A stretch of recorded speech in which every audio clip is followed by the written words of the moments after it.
Gotta open up in a new tab. Yeah.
I'm thinking about a nested set that extends off in the direction of different words and diverges when letters differ. One way of implementing this is to have a hash table where for each letter, yeah, interesting. For each letter, we have a list of follow-up letters.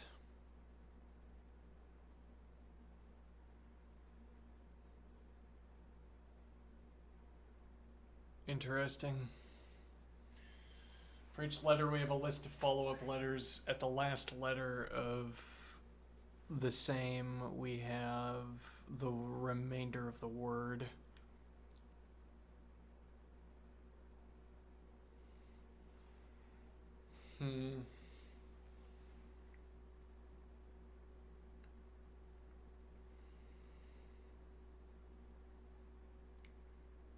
So for each string we encounter, we scan the first letter. Okay. And then we scan the second letter. And what we hash to the second letter is the word.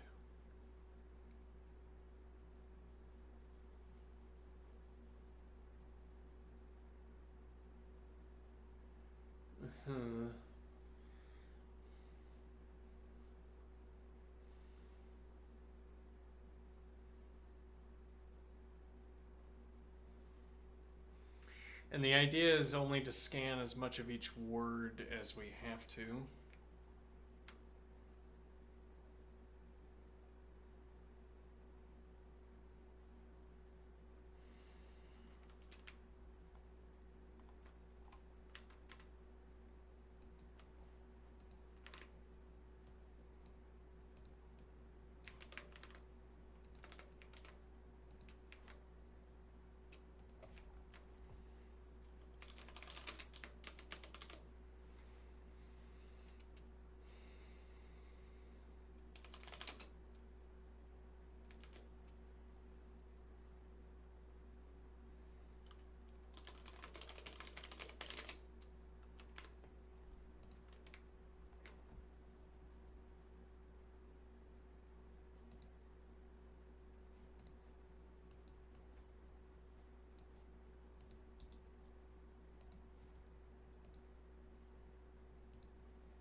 Okay, so we're gonna cycle through these strings. We have words, list, string.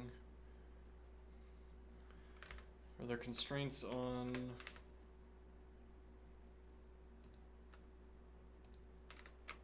There are constraints on only lowercase English letters, alright.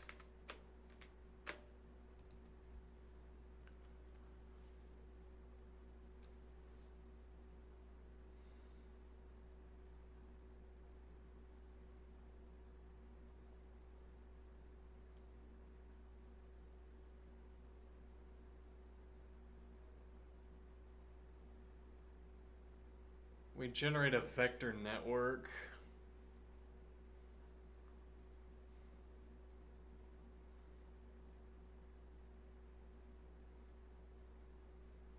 And we put into each last position in the vector the string and a number, which is the position that we're at.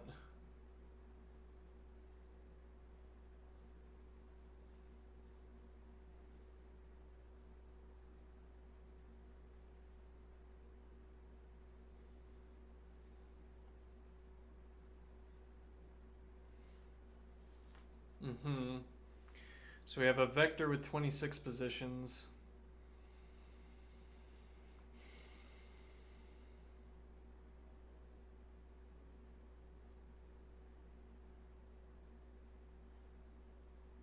We make it 27 and have a sentinel value by default. We make a vector with 26 positions. Whenever we get a word, we check that vector position for the first letter. If there's already a letter there, if the slot is already adjusted, that means there's already been a word that had that first letter.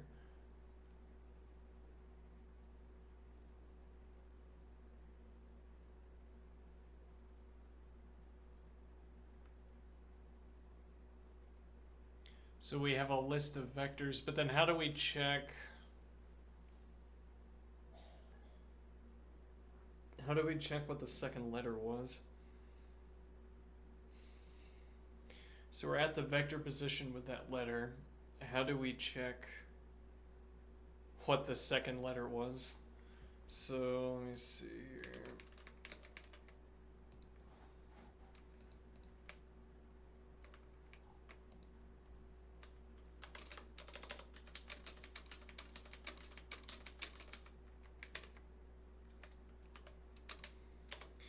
This will represent a vector.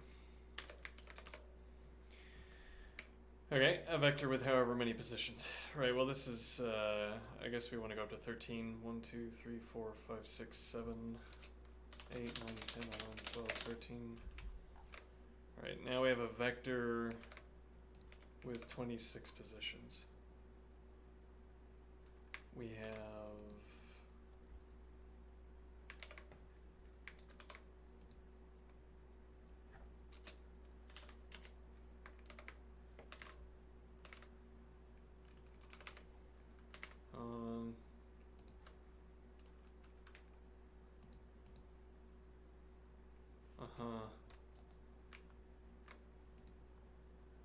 That's not good.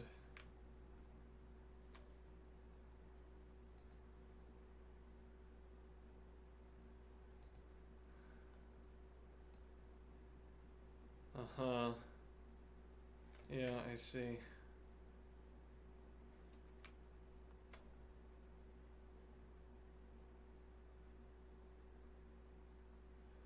Not ideal.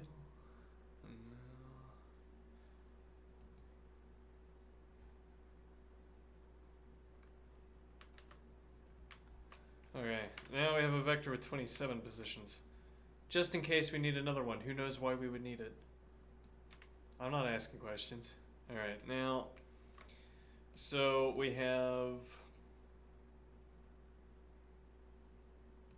all of our letter positions. Okay. So I get my first word. It starts with an A. Alright, and now I'm gonna have an A vector. Oh, maybe that's what I do. I have an A vector. That's what the 27th position is for. It holds the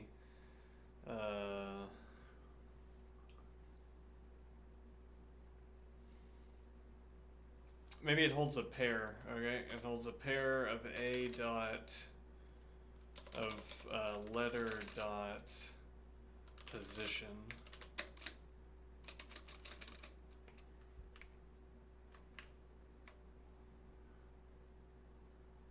Okay. Why would it do that?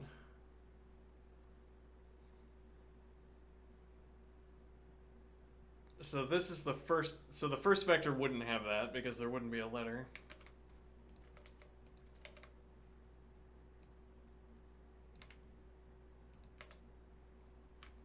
Okay. But as an example, if I had A, now I have A 0. Okay, but now we have 26 positions. This is going to capture all the A0 letters, but the continuation of this pattern is that you do something like P and 1.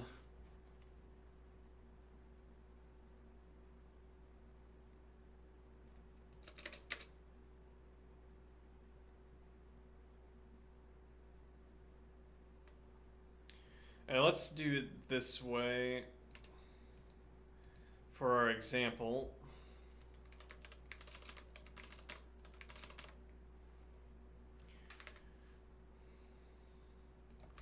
Yeah, let's try this.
Actually, I think there's a button simply for me to press.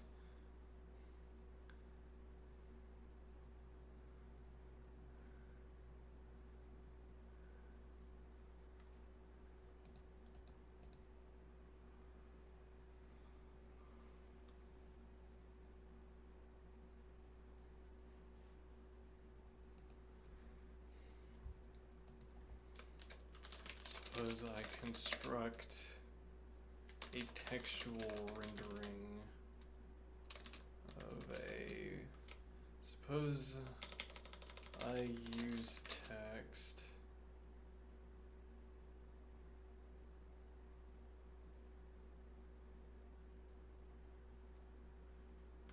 as a medium for illustrating a process.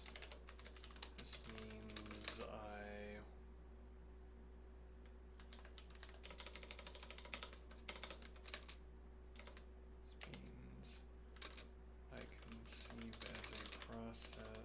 conceive a process filling up cells with values as states change. I update the state from 1 line to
Yeah, though that's strictly speaking not necessary. It doesn't bear any information to be further out.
fundamentally the reason this, I think the reason this example doesn't work is that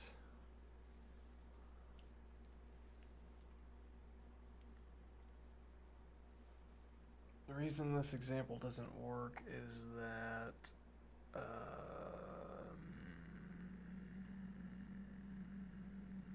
let me think here.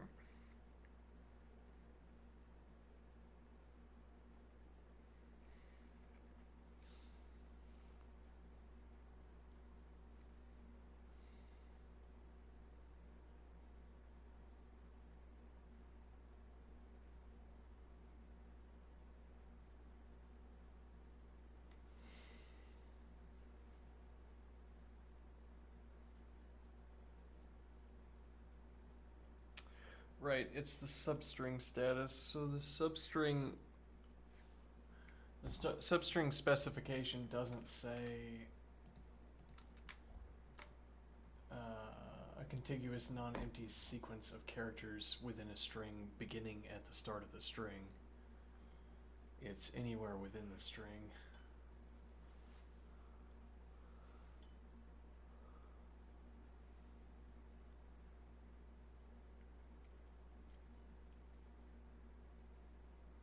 And what observations that raise exactly?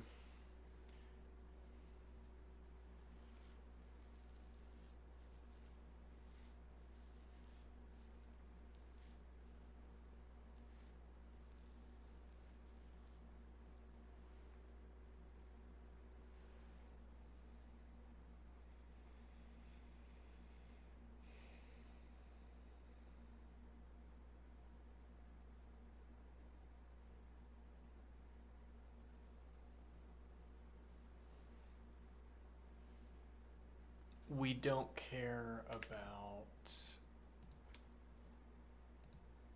position values.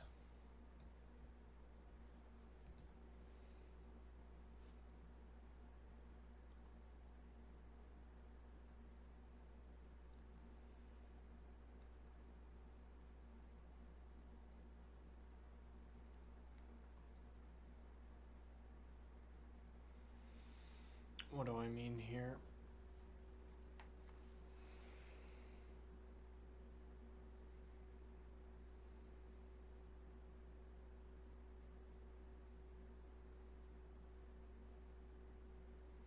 So the question is, I have a vector, each position is a list. These lists are of numbers, those numbers are of letter positions within a word. So starting at the first letter, the question is, can I find value 0 in A? Can I find value 1 in P? Can I find value 2 in P? Can I find value 3 in L? And can I find value 4 in E?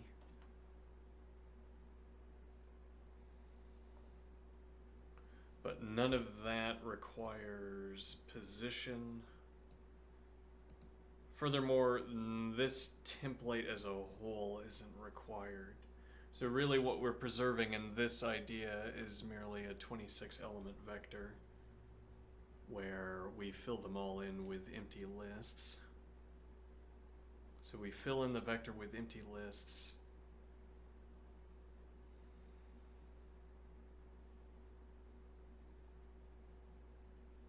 We get a byte reading.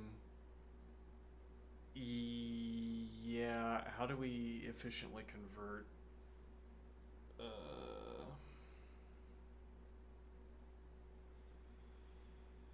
How do we efficiently convert? Well, we don't have to use vectors. We could use a hash table instead.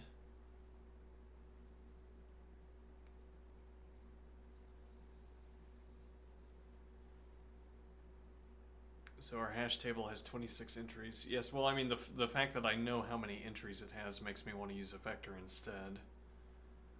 But what is the problem with using a vector? The problem is that we can't...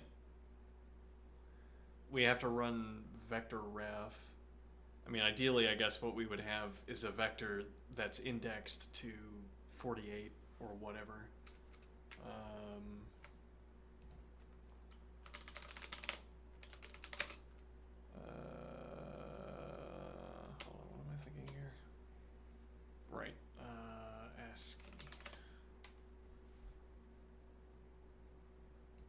ideally we would have a vector that's indexed to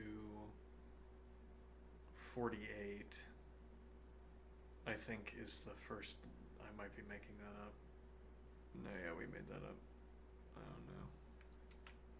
Where's the first lowercase letter? It's apparently it's not even close to what I was just saying.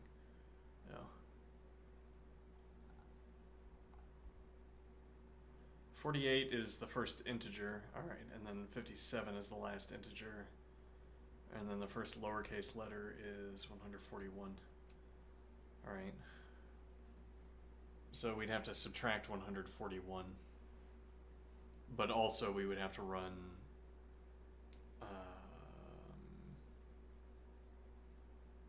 chart a byte or whatever.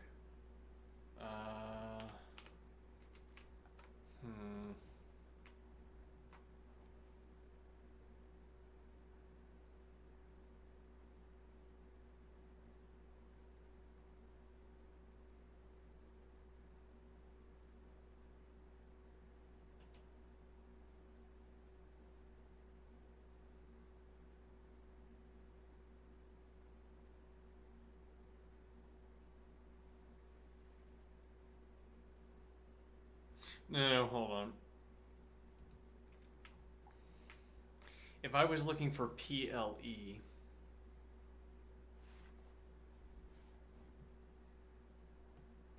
if I was looking for PLE,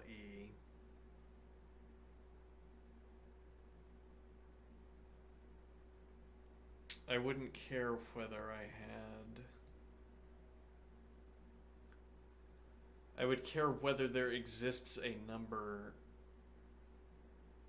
Right, so I'd have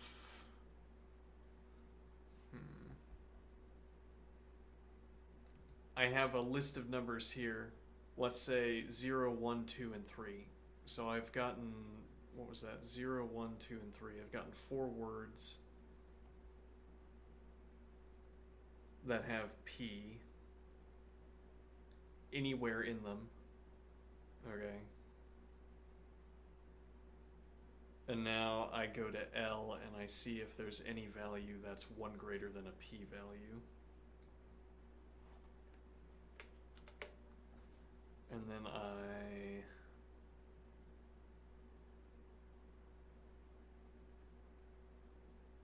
me think here.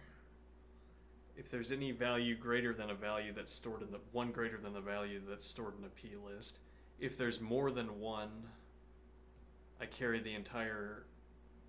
all of them with me.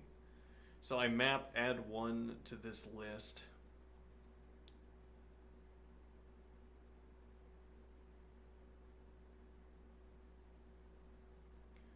And then I go to L and I look if any of these values in L are from that mapped list. If there's more than 1, we're looking for PLE. I carry all of those values with me to E. If there's at least 1 that is 1, so I map add 1.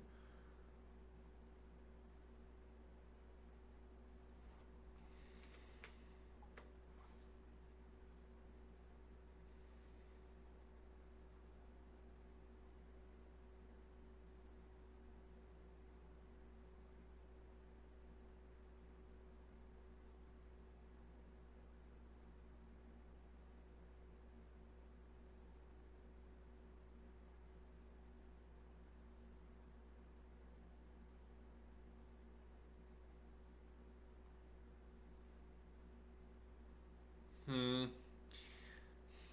see.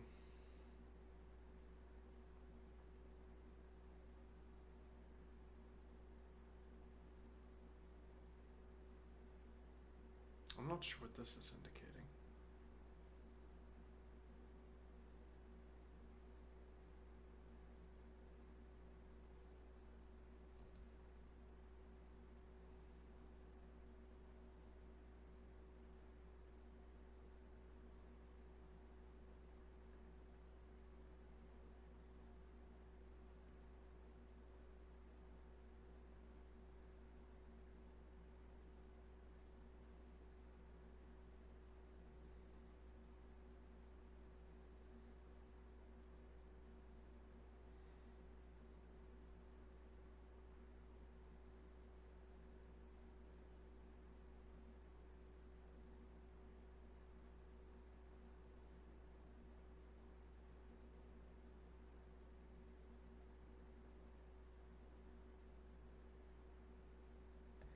Now that is interesting.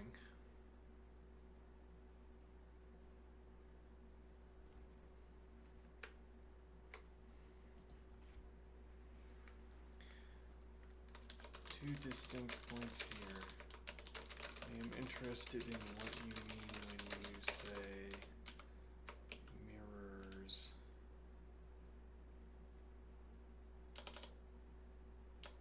What you are talking about when you say a driver in Racket. I only have Racket that mirrors the canvas roads in Rail.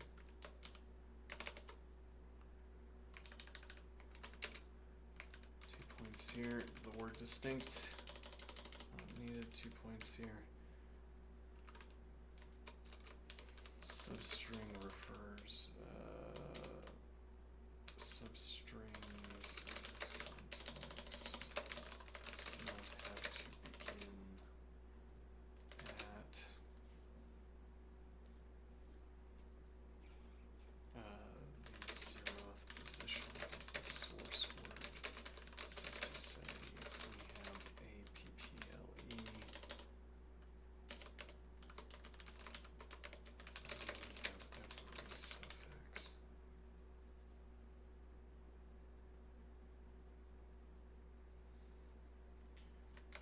However, our discussion led to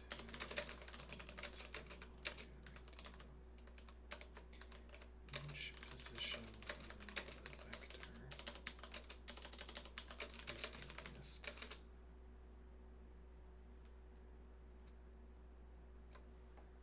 Each position in the vector is a list. Okay.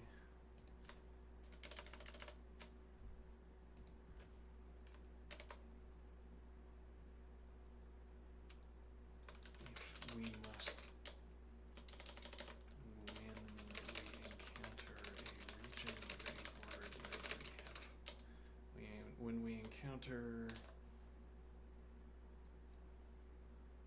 a section of word we have not yet scanned in,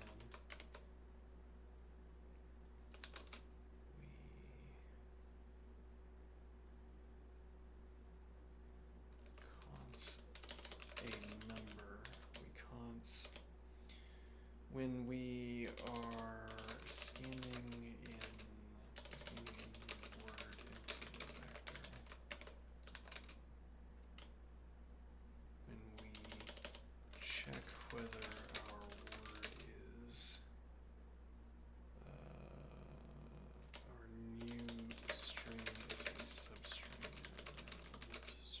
an old string, we look at the first letter in our new string. This takes us to a vector position containing either a list or null, containing a list with or without elements.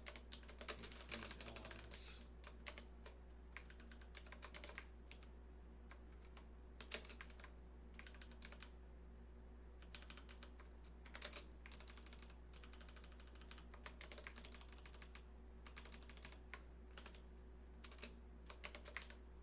oops.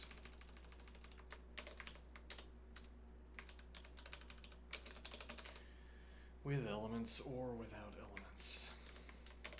If without elements we have no substring, we must scan in the entire word, consing position values into their corresponding letter positions in the vector.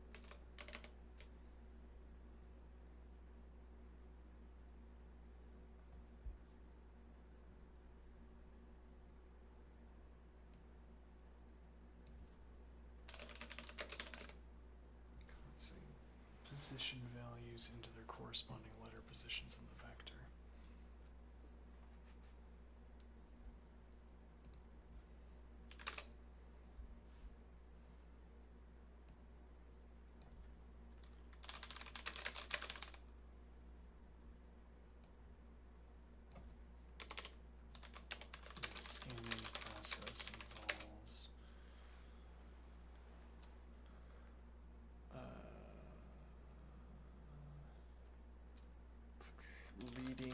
each letter of the string, find a letter in our storage vector, and constant position value from the string ref into that letter position.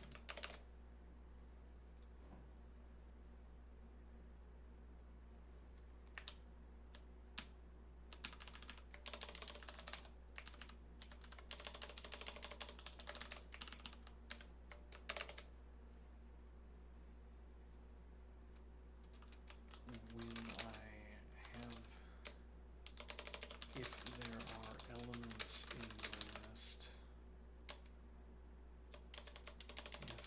if I check a letter from my string and hold on.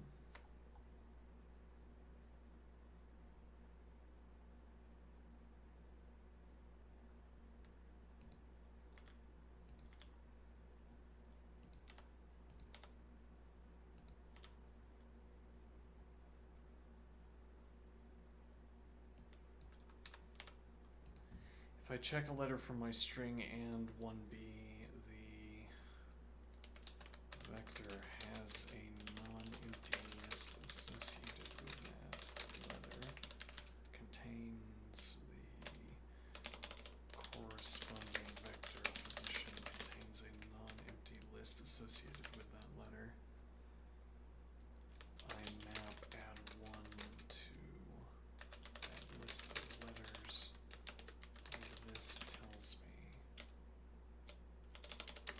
take it with me to the next letter position vector.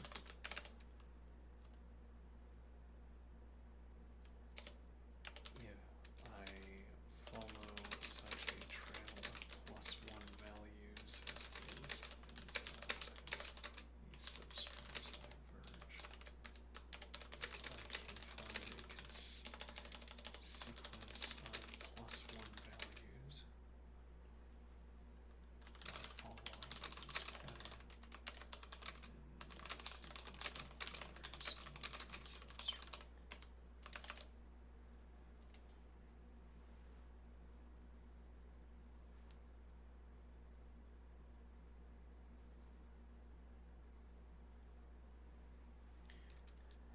As an example, I scan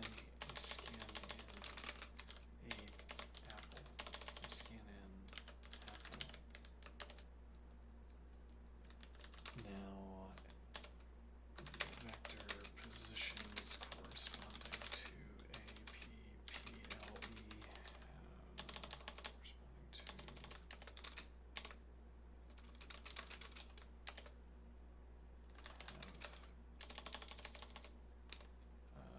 contain non-empty lists.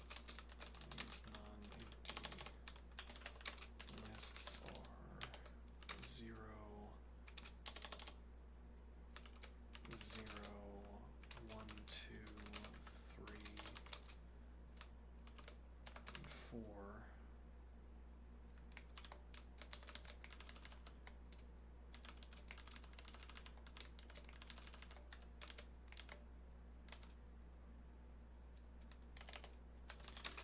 Process for scanning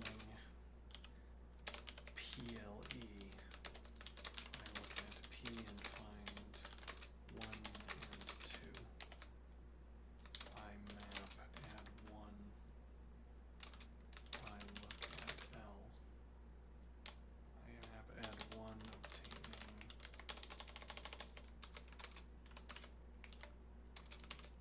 2 and 3.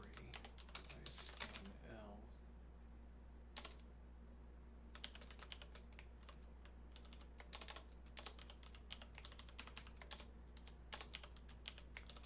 Scan L, finding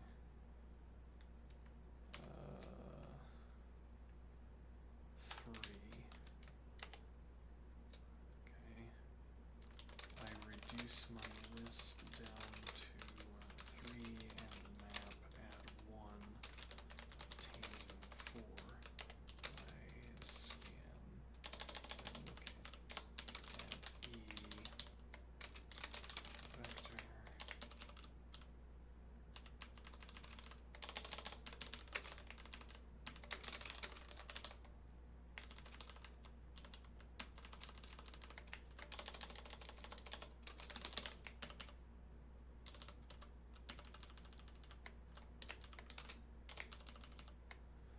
reduce my list down to 3 and map add 1, obtaining the list containing 4. I look at E. Vector finding 4.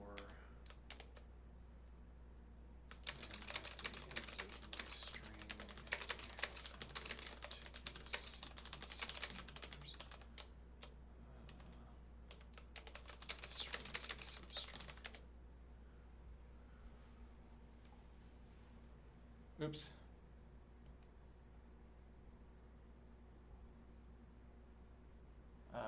Hopefully that is clear as a typo. It might not be. Yeah, we'll find out. Or else some of this is going to be wasted.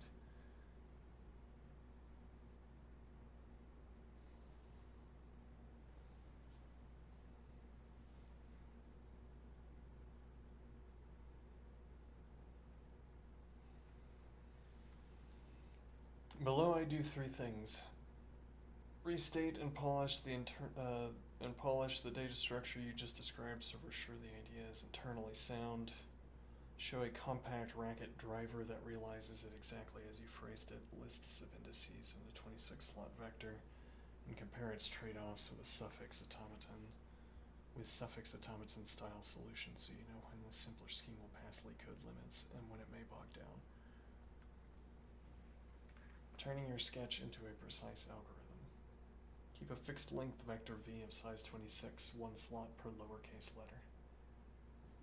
I have insisted on using lowercase letters, so I suppose that's where our interlocutor derived the fact that this is lowercase.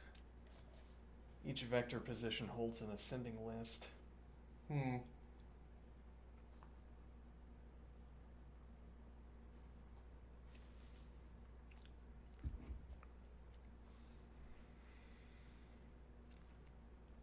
You know what we could do?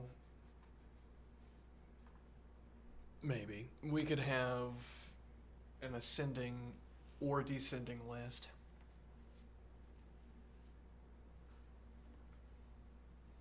What do I mean? An ascending or descending list. We keep a symbol, or we keep a Boolean, whatever minimal cost, false or true, that tells us whether the list is currently in an ascending or descending state. And the idea is that if I need to add an element to the end,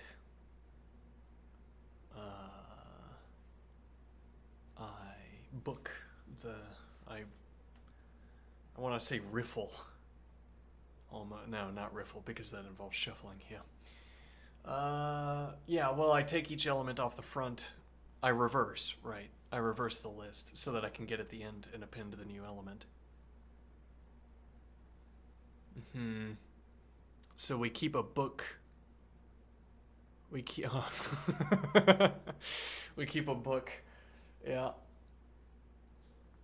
2 lists. We have a book, a book pair of lists, and I navigate through it to deposit elements. And then what we keep is not a Boolean. It's a current page position. Interesting. And now the idea is that I can cycle through the books to get to the correct position instead of starting always at the beginning or starting at the end. Why would I prefer that? Is it true that I would prefer that, is a question here. Let's see, I'll keep a note of that. Maybe. Okay, so fill each. Oh, well, we can, why not do this in my notes? Yes, let's see. Fill each vector position with a book.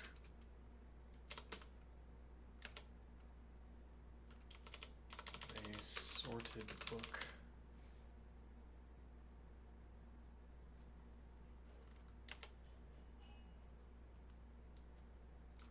Which would be v of I will be, let me think here. Well, it could be a vector of 3. It could be a struct. Struct, ridiculous. We could have a vector of 3. And this would be page, left book, right book.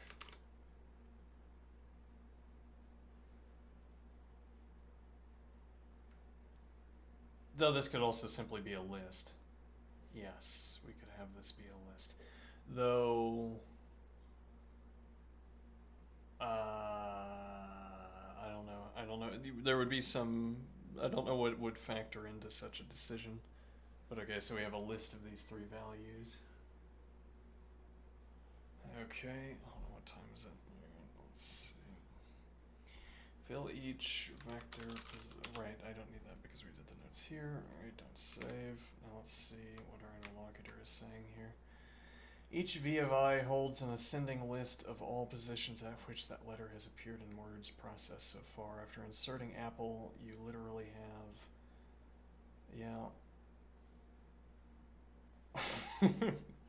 Lisp with inline APL, which in turn has inline Lisp.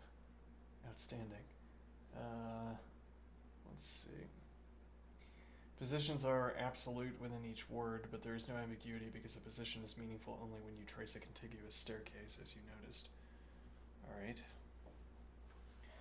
Query substring S. Let C sub 0 be the char, first char of S. Take a copy of its list, L sub 0. For each subsequent char, C sub I and S. Shift. So bump every candidate index forward by mapping add 1. Intersect. Retain only those positions that really contain C sub I. And if L sub 0 ever becomes empty, bail out. S is not a substring. Well, technically we would continue. We have to continue in case the remainder of the substring becomes a... Well, yeah, so we can copy all of the remaining substrings, right? In case the remaining letters are a later substring. Yeah, okay. Exhaust the loop. S is a substring because at least one staircase made it to the final letter. Yes. Well, and more to the, I think it also importantly, every staircase that I retained through to the end begins and ends. There's no dropping out and then getting back in. Though that would be an interesting alternative puzzle, where you have, it's a substring, but you can jump words, as it were. You can jump back and forth between words to maintain a substring. That'd be interesting, but that's not this problem. No, so if we have a number and it drops out, that entire substring is gone. Whatever remains at the end, however many remain at the end, my substring would be a substring of all of them. Okay. Let's see.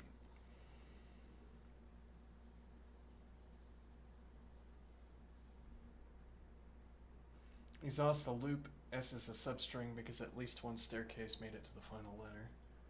Yeah. Insert add word W. For each character W of K, simply const K onto V of WK, keeping the list sorted. Since you always prepend and every insertion walks the word once, the total insertion cost is O of W. Okay, let's see.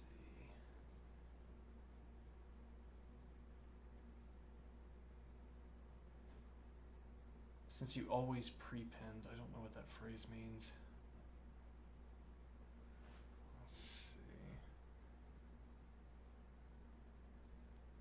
Complexity. I think this is like a dead slot, like this is supposed to be filled in with something, but it's not. Yeah, I guess maybe it's like we don't yet know. Maybe. Let's see. Unless this is also terminology. Let me see. So complexity, operation, substring, worst case time, length of could be total input in the degenerate case where every word is A because you keep intersecting huge lists. Yes. Good when letters are reasonably mixed. Each step intersects two sorted lists with a linear merge.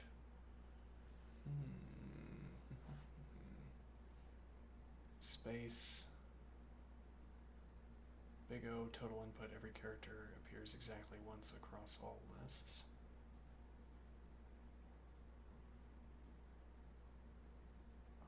I'm gonna have to examine this again, based on my willingness to do so. Let's see, a tiny driver.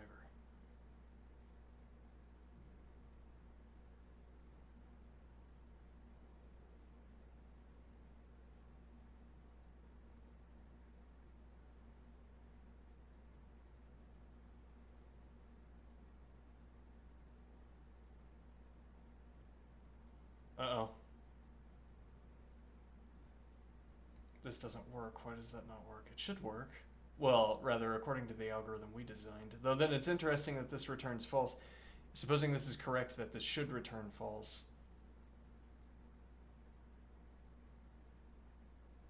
Rather, supposing that this matches up to the output of the test.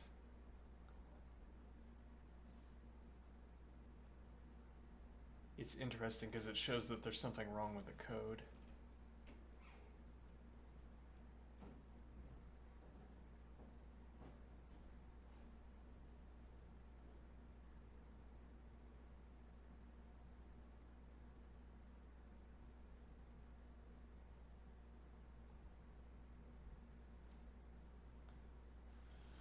How it stacks up against suffix automata.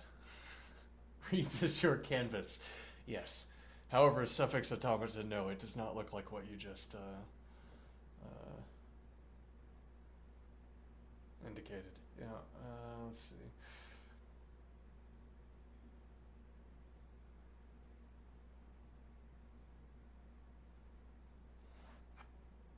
Easy to export is pretty table. Yeah.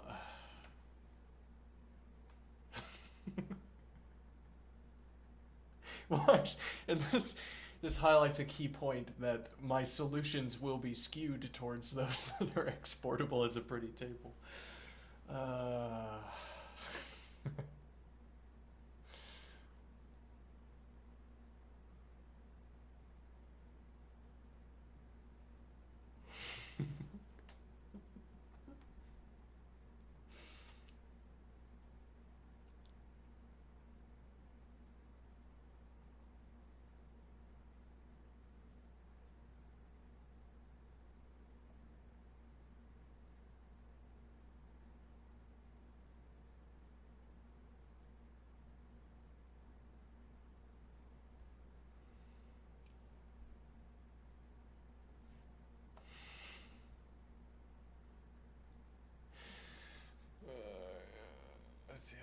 My solutions will be skewed towards towards those that obtain the predicate exportable as a pretty table. Hello. Who are you? Gone now.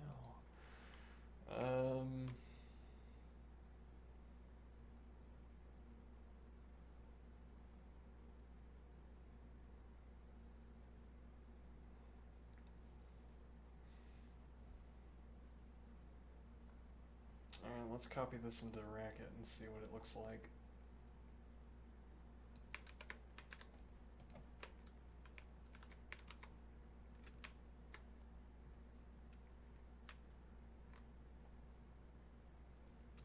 We can always copy and paste it again. Alright, so we're going to make our store. 26 vector store, each cell initially empty list. Define index. Let's see, minus chard integer.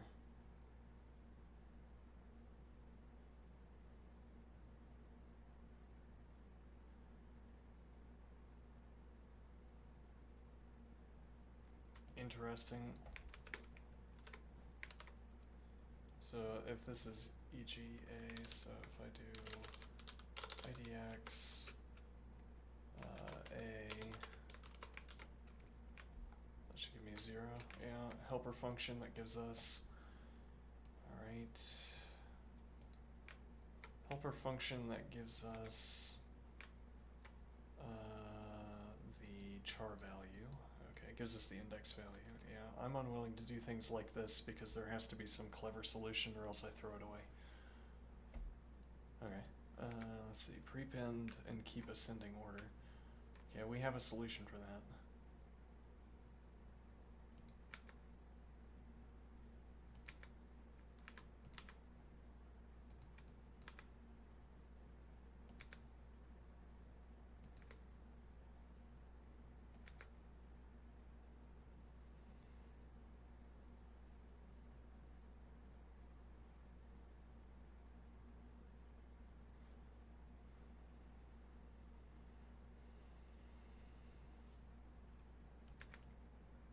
So let me read through this. Null x's, then we make list x.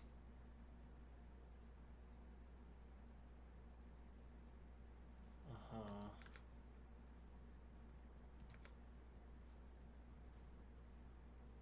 Hold on. Prepend and keep ascending order.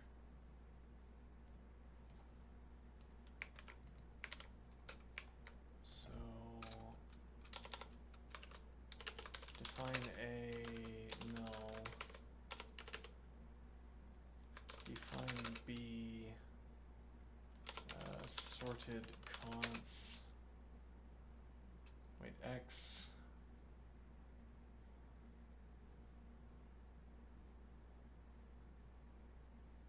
How is this supposed to work?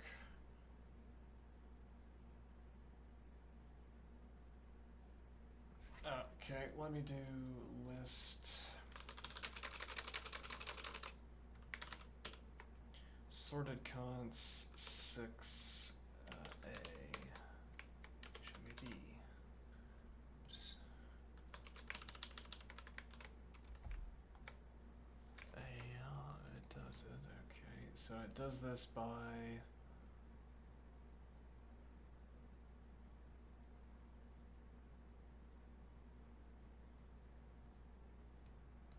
if we're at null x's, we return list x.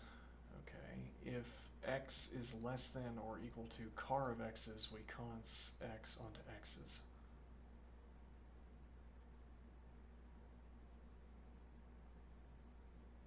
Else const car of x's onto sorted const x onto CDR of x's. So this is a non-tail recursive operation. Non-tail recursive operation. A non-recursive operation would also be non-tail recursive. No, we don't use the term that way. You can only be non-tail recursive if you're a recursive operation. Const car x's onto sorted const. These non-tail recursive operations I find difficult to understand.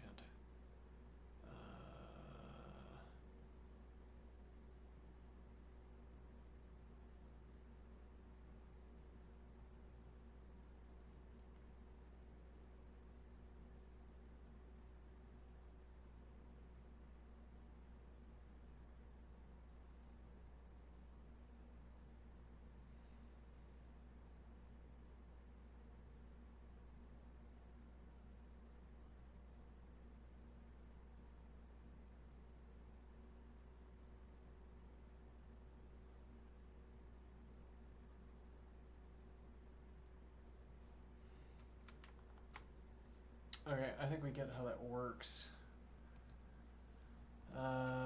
Let's look at this. Intersect. Alright, let's format it. Let's see.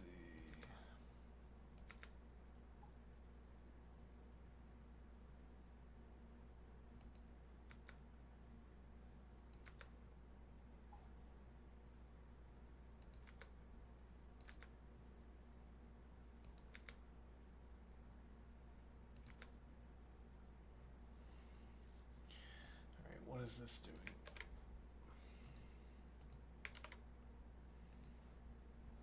Actually, put that in here. Alright, so intersect x's, x's, y's. Or null x's, null y's, return null. Okay, because there's no intersect. equals car x's car y's, then return const car x's onto intersect cdr x's cdr y's.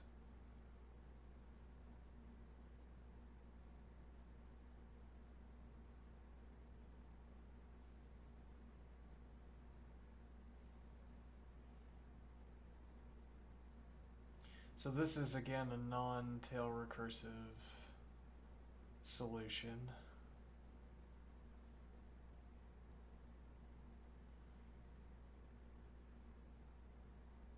Okay, this is gonna take this is gonna take much longer than me executing it on my own.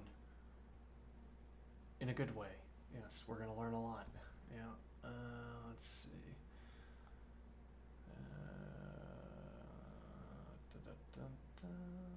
Maybe.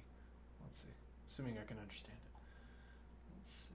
Car x's, car y's. So we get certain guarantees out of having maintained the ordering of our list. Like we can do this. So this is a way of catching up one to the other, one to the next. We're finding the intersect by cycling through, and so if the car element of x's is less than the car element of y's, we need to catch up with the car element. So actually, I did a solution much like this, if I recall correctly, for roughly this problem as a leetcode problem. You scan the first two elements, you check which one's lower. There are what may or may not be optimizations in the form of reducing the number of car operations you have to perform. For instance, if car x's is less than car y's, we keep car y's, and then we ask about the next car x's, and we only swap afterward.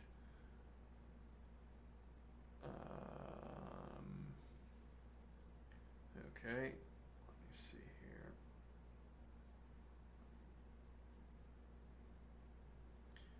Yeah, okay, we see how that works. This ends up recursively constructing a list, building up a stack of consts where we have equality between car x's and car y's. That gives us our intersect. And that intersect is going to be between my mapped add one list and the list that is in the next letter.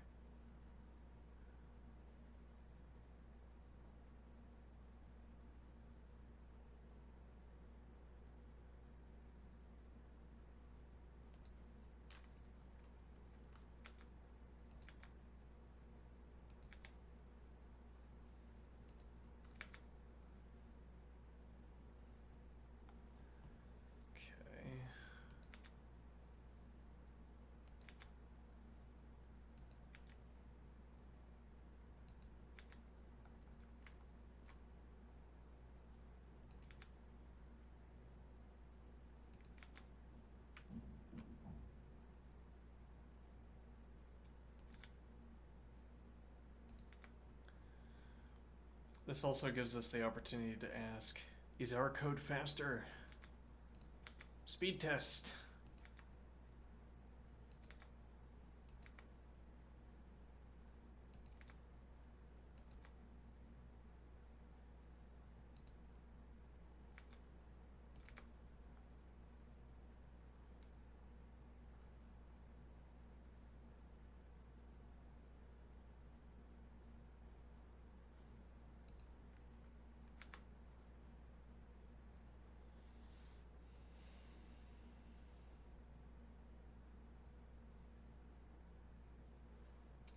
Let's run. Uh-oh.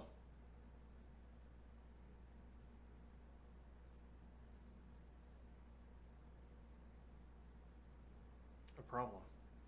Yes, well, I don't know how to use this kind of syntax. So now our learning project is figuring out if our interlocutor can tell us how the syntax is supposed to work, or alternatively to figure out how to do this without this syntax.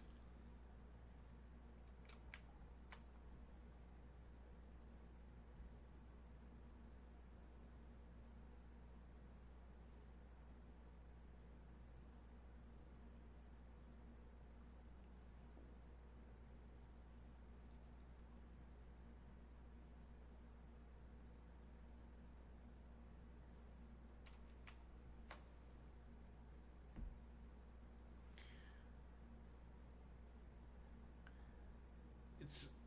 I guess this is how you'd code if you were interested in doing more than passing the test cases. Which I am not. Hold on, I'll be right back.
Chat.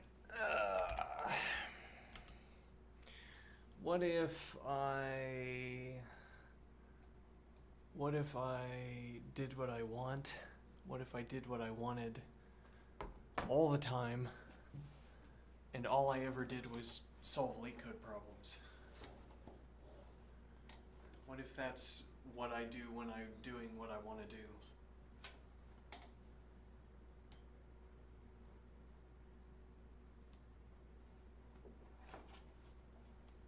Would that be a problem, do you suppose?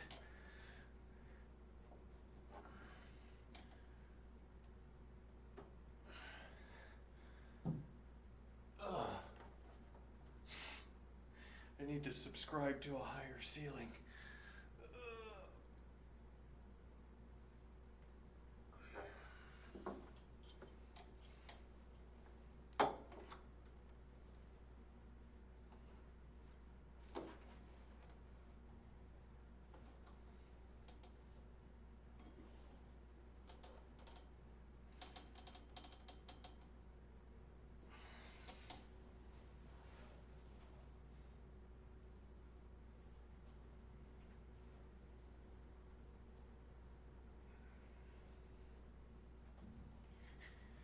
So I say, today I'm just gonna do whatever I want.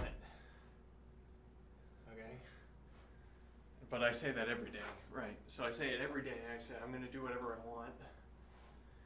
Okay, now I have reformed. What I want aligns with something. I don't know, prospects of some kind or other. Though when I'm doing math, sometimes it feels like it doesn't line up. Is doing this math really worthwhile? Maybe I should be coding. Maybe I should be learning math that is only coding adjacent, which calculus is not. Yeah. E.g. And now I'm saying, well, instead, so what if I sat down every day and I did 10 hours of LeetCode. I did 10 easy LeetCode problems today, and tomorrow I will do the same thing. And the next day the same thing, and I do 10 easy LeetCode problems a day, and I just grind them out. And I say, I'll stop and do math whenever I want to do that. And it turns out that I never want to do it. I just code all day. All right. Does that seem consistent?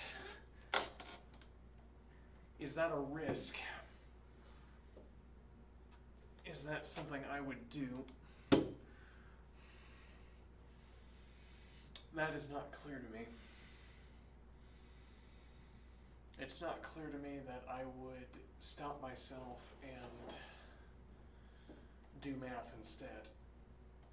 I might just prefer solving coding puzzles all day. And now, would that be a bad thing? That's not obvious to me. I mean, it's contrary to plan, but plans can change.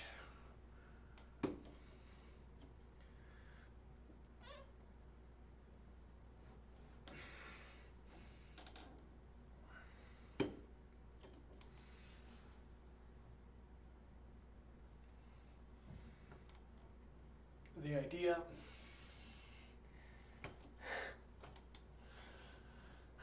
speedrunning employability, I guess. Yeah, well, I mean, there's a problem here that is exacerbated by time, which is that I don't have much of a resume, and I'm getting older. Each additional year that I suppose I have to take to become employable, well, that's another year of age where I have not yet been employed. Yeah, it's a rough situation, I'd say.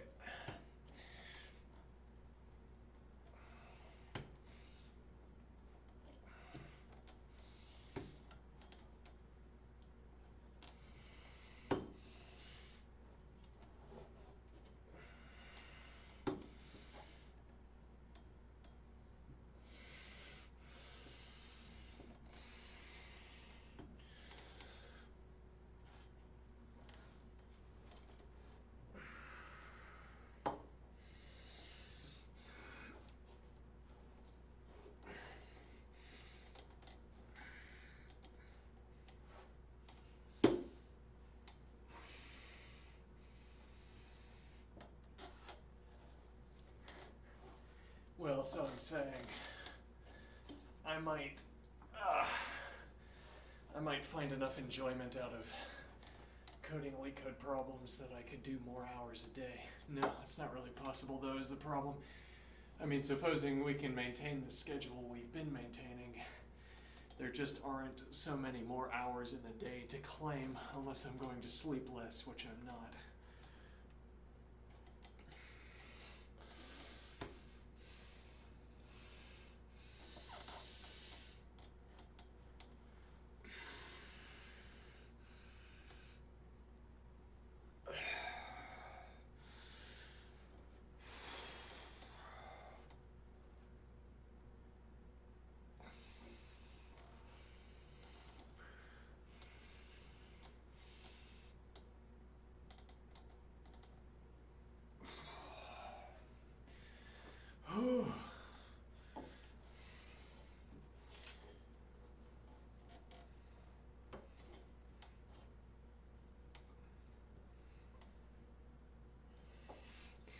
There's a better way to hold it. There's a better way to hold your chair. Let me show you. It's like this. And you just grip it. It's easy. You just grip it like that. You're good to go. Now, this is how you're supposed to do it. I learned from the best.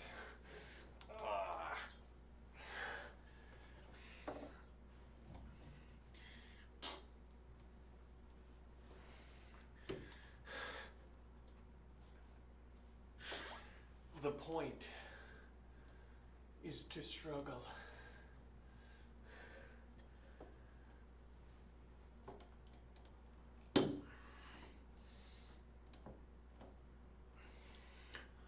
Well, as it were, the payoff is that this affords you an opportunity to struggle.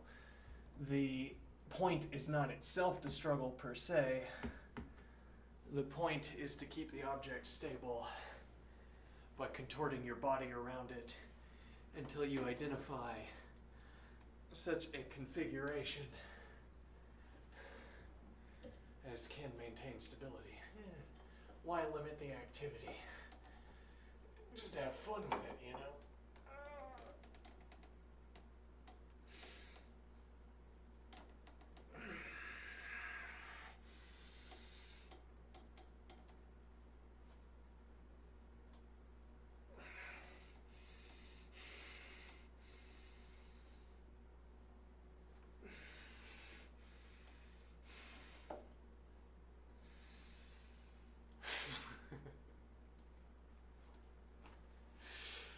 Oh, the fun I have.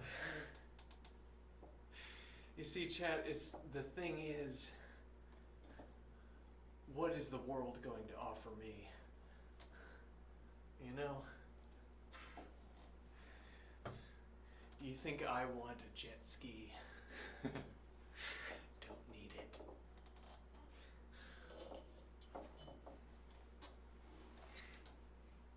Endless entertainment, just sitting around you, just requires your imagination.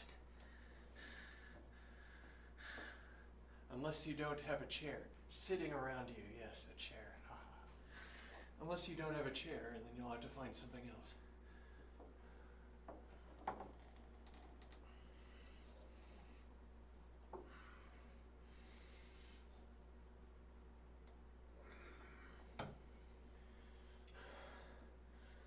Now the next step will be weighting the chair. I need to strap weights onto it. I need to increase the resistance level. Not yet, but at some point.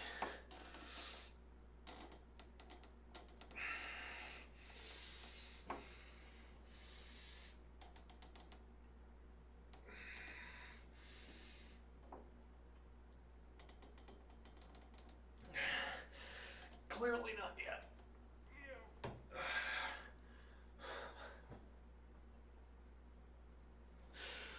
Oh, endless entertainment.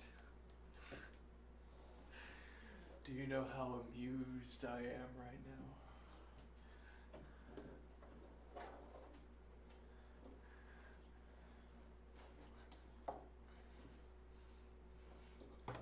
What was this pattern? Let me see here.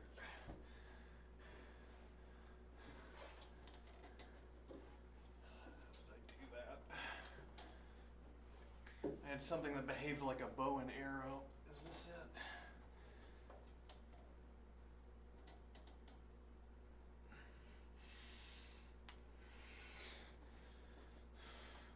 it? I was imagining a sort of auto-reloading bow mechanism where I would reload like that. That would be the reloading activity. Is there a kinematics diagram that corresponds to what I just described?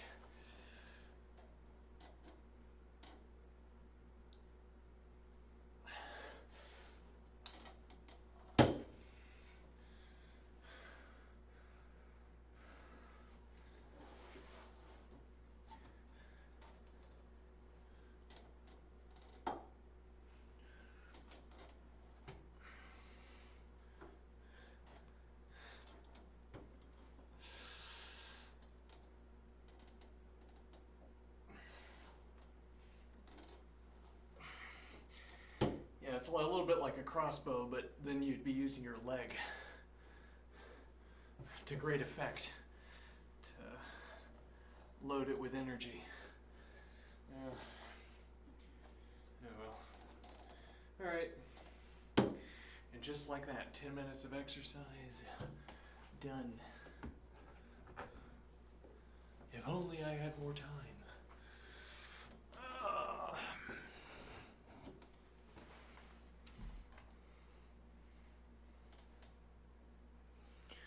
Alright, now what?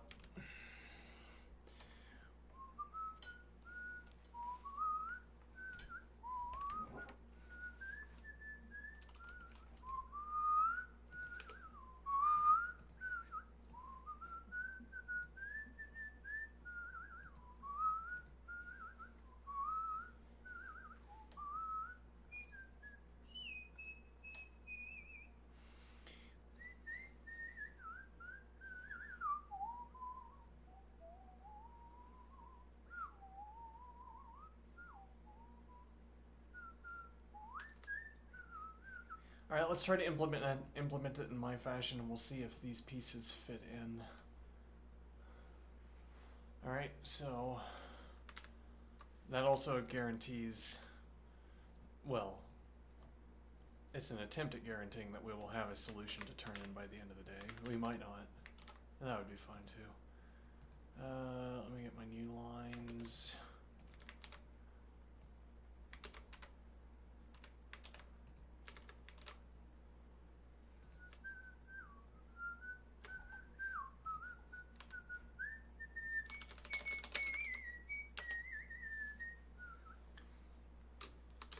Define vector.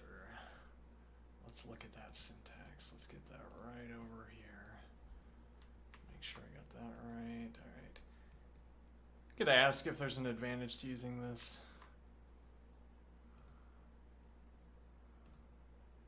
Let's see. Define, sure, store, make vector 26. Yeah, I'll do it.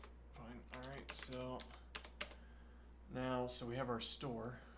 Okay. And now what do we want to do with that? So they're all null, so I can pre-move, as it were. Consing, right, okay. So let me do define words processing. Okay, function that has words list string. Okay, and it has counter, right? If null words list string counter, otherwise, oh, and I guess we also need the vector. We need a reference to the vector. Do we though? Yeah, sure. I don't know, yeah, 'cause if we have it defined in the environment, I guess we can just pass it back. Well, actually, we could also... Actually, yeah, we could present our solution and ask why our solution differs from why our solution is worse to the extent that it is. So words processing function, we have words list string counter, and now we're going to have, let me see. Okay, we'll reference the box. So we'll do store box vector. All right, counter. Now what is the idea? We're gonna pass. Okay, so we'll do. Actually, what we could do here is cond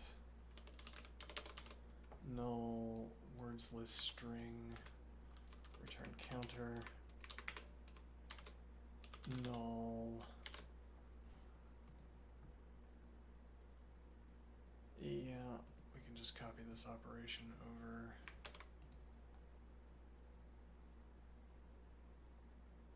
No, okay, yeah, so we could do if here.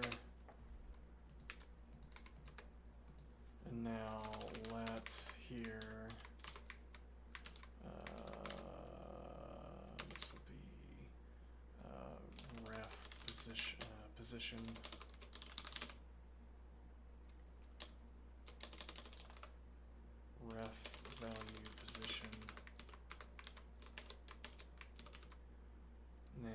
null.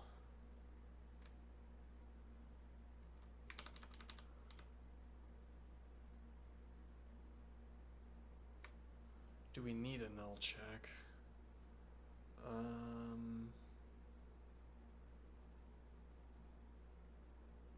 Well, we need a null check in the upcoming function anyway, right?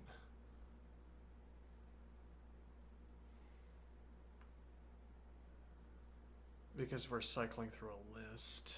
So if we already have a null check over there, maybe we don't have a null check over here.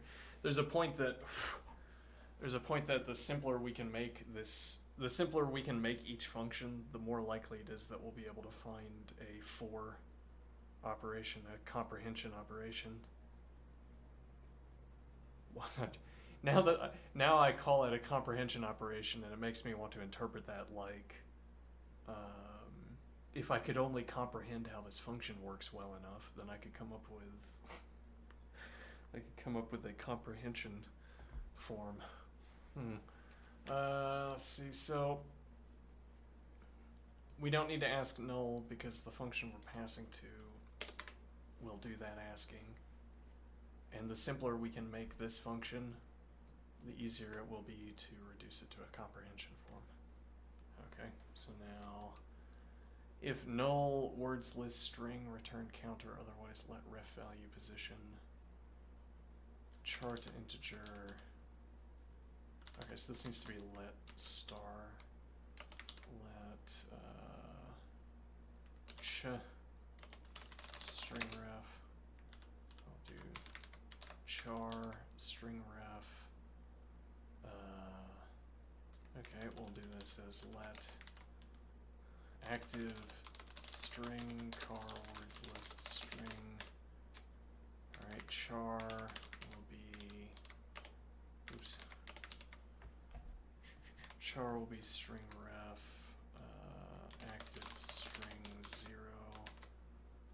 Okay.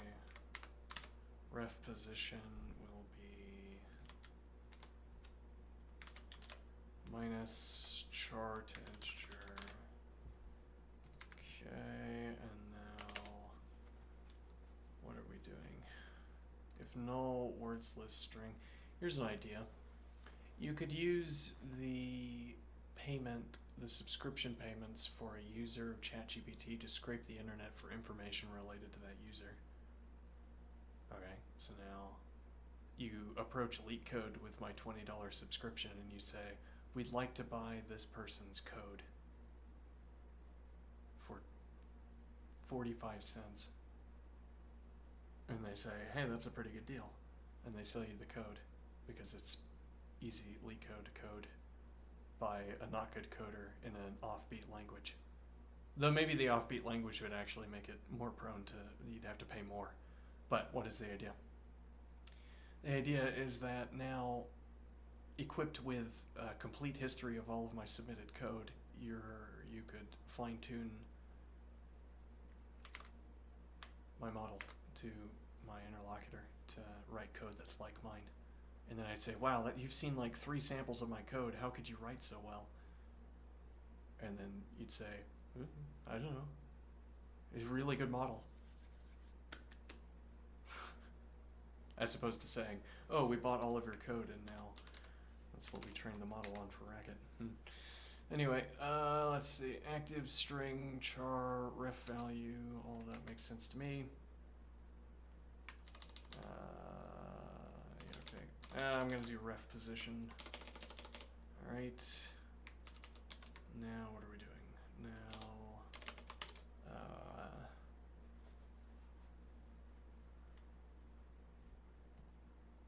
let me think. So we don't care to ask whether this is null. Though maybe we should. Why?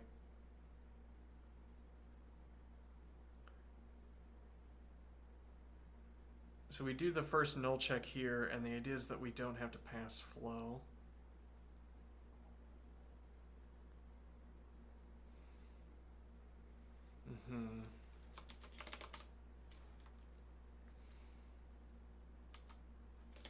Actually, let's do yet another one.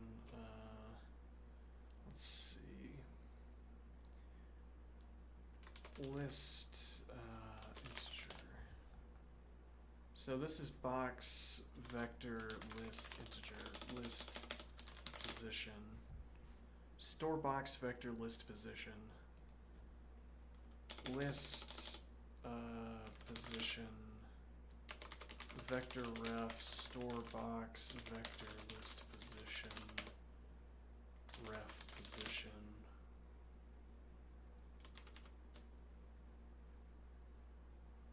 So this should be index then, ref index. Okay, that makes sense to me. List position vector ref store box vector list position ref index. Okay, cond null list position. Then, do we gain anything by knowing that we have to scan in the entire word?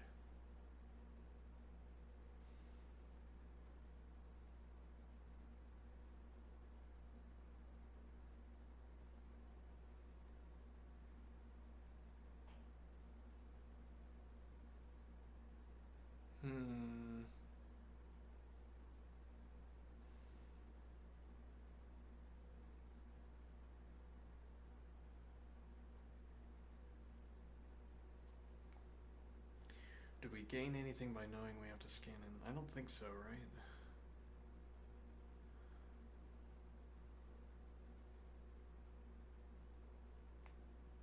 It's also a point that over a large scan, this becomes irrelevant. But again, null checks are cheap.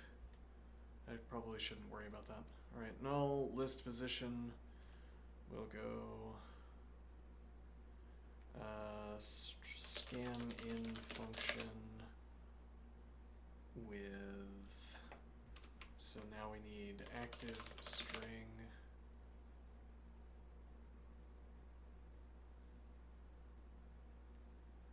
Let me think here.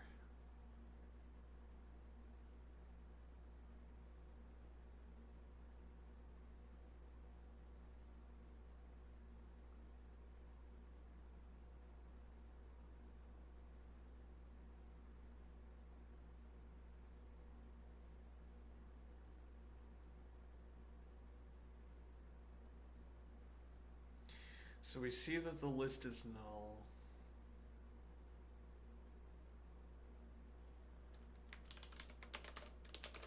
Vector set store box vector list position.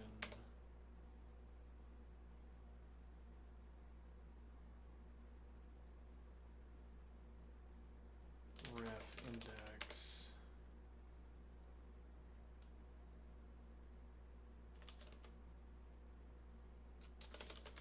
List 0.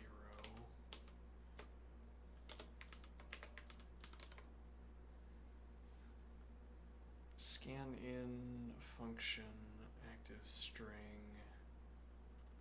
store box vector. I don't know that we have to pass in a copy, a reference. I'm not sure what doing that does. I'll ask that. Should I pass in a copy of store box vector list position? Okay, scan in function, active string.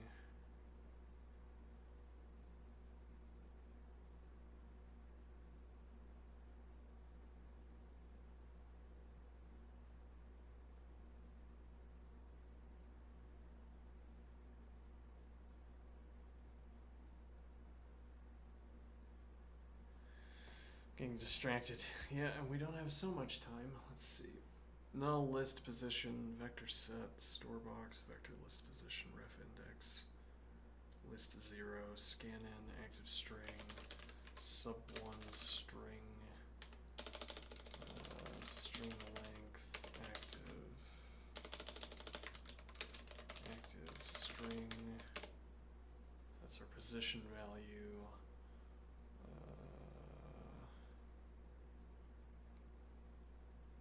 Is that it?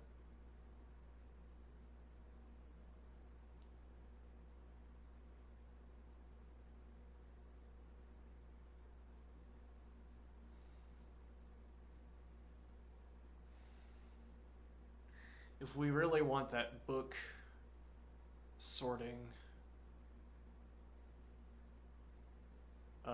that's gonna take like 4 hours. It's gonna take more than 30 minutes.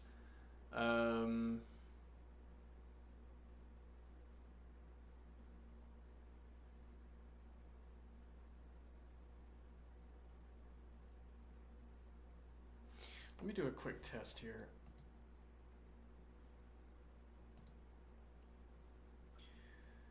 List generator time sort a less than. Oh, hold on, we don't need that. 3120. Hold on, let me make this 1,000,000.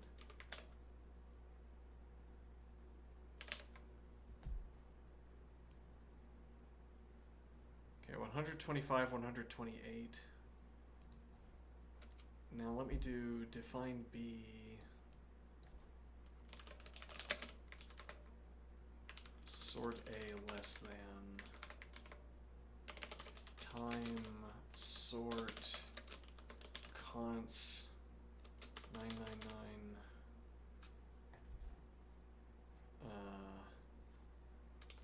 sort 752 onto B less than.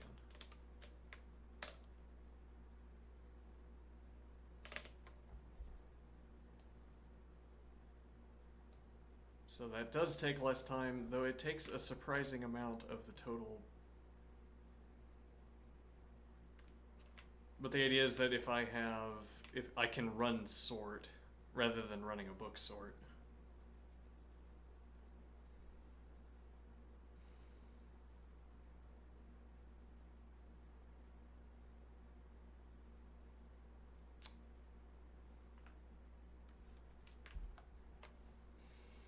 I want my book sorter though.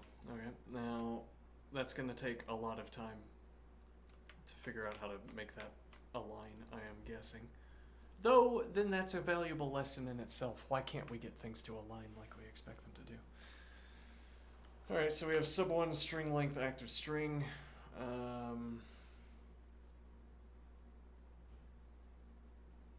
So we don't want multiples.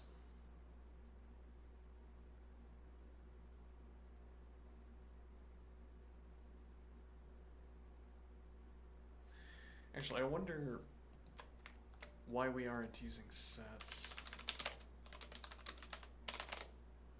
Yeah,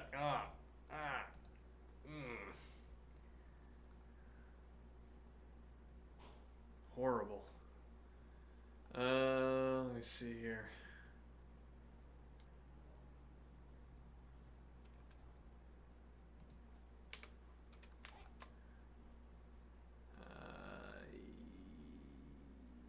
So we can't map, or can we? Set map.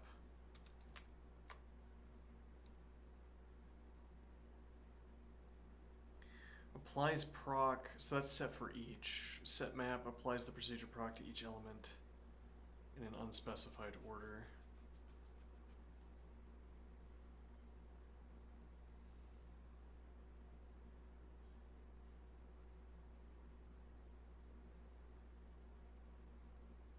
So we could run sets instead of lists.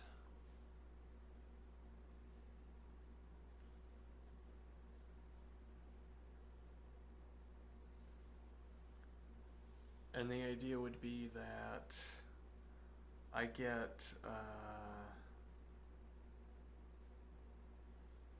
set map. I take set map plus 1, which gives me a list. Okay, now I go to the next letter and I only have to ask set member. And for each set member hit I get, I add 1 and add that, I const that into the next list. And now I don't have to care about order. Okay, that makes sense to me.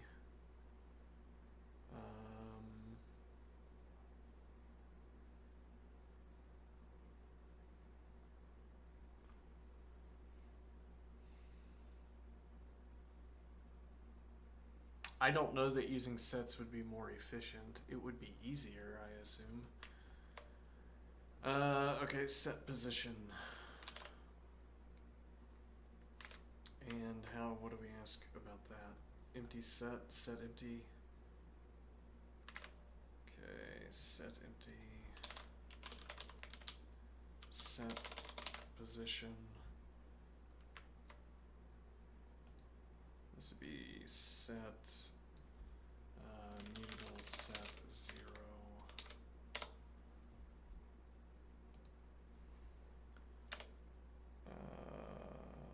Let's see.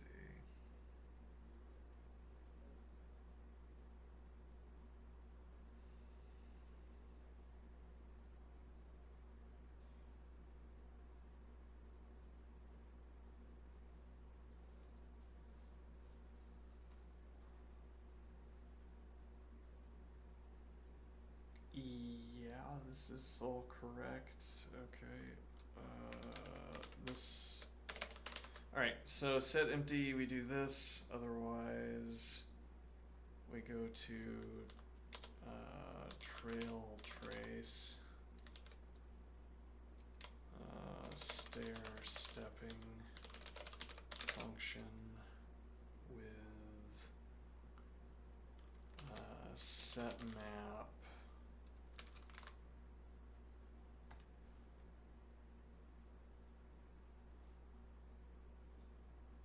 Applies the procedure proc to each element, accumulating the results in the list. The set map. Set first. Yeah, naturally. Set position plain lambda integer plain lambda. What are we doing here? What is the type of the element that we're talking about here? Position. Yes, vector list position, but this should actually be set position now. Yeah, so we go up here, set position. Alright, so set map, set position, plain lambda, plain lambda position rather, add 1 position. Alright, so that gives me a list. I still want my string at the top, active string 1.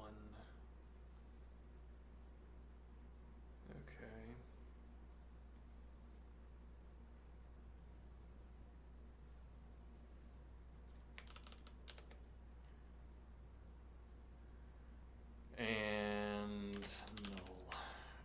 Okay. Oops. So is this supposed to be an if and else statement? That would make sense here. Because there aren't any other conditions to consider. Yeah, let me see. Begin. Okay.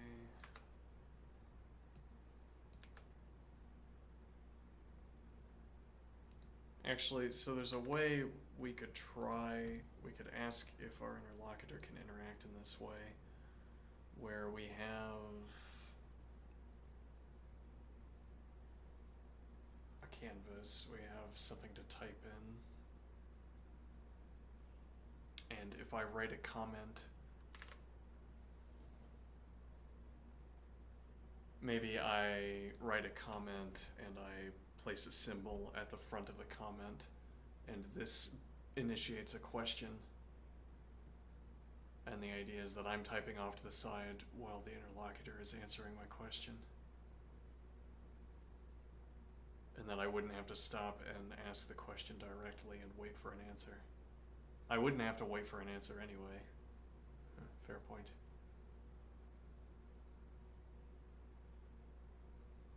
Now, the real problem would be, can we get pretty printing in a canvas?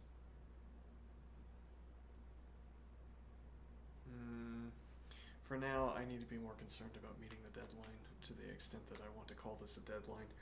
Alright, so stair stepping function, with active string, position 1, set map, and null. Alright.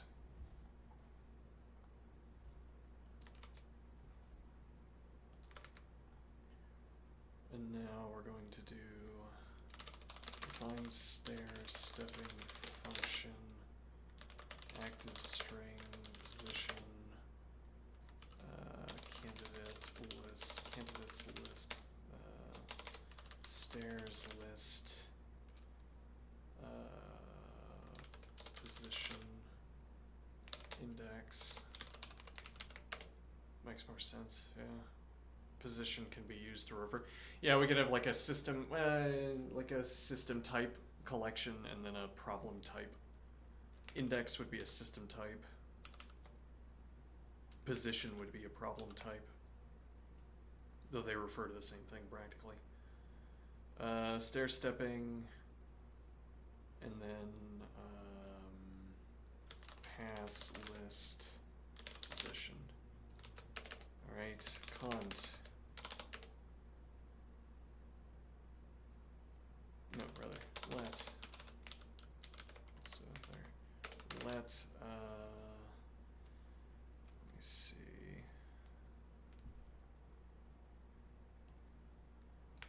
Ref index. Okay. Where char is string ref active string index. Okay. Nope. Let's see. Okay. Now, let me see. Set position. Yeah, it's hard to come up with a word. If we were following a trail. Yes, well, that was the analogy used for stepping the automaton. Yes, a trail as opposed to a staircase. But okay, set position, vector ref, this thing.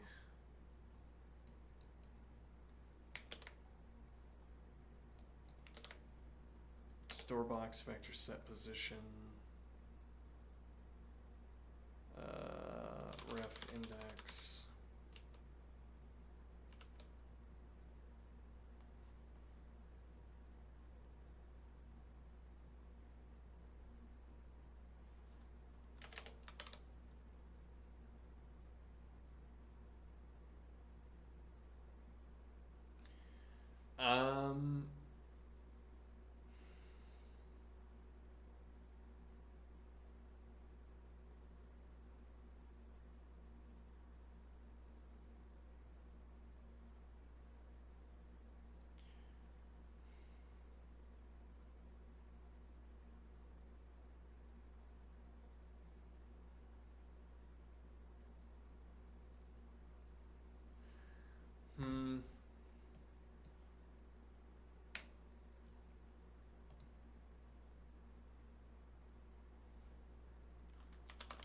/list call.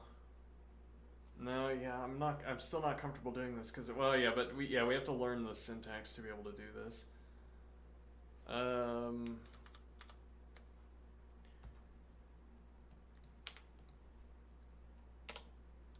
Yeah, I don't know how to do the looping either. I don't know how to do looping without, like, tail recursing.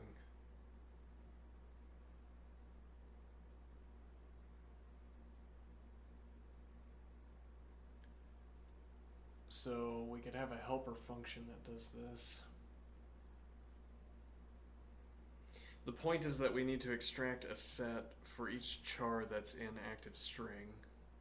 And then we need to cycle through our stairs list. Every pass needs to get put into the pass list. Okay, but don't I have to do this every time? Yes, but the problem is... Well, okay, so we can do for each maybe, but for each stairs list position, rather for each plane lambda position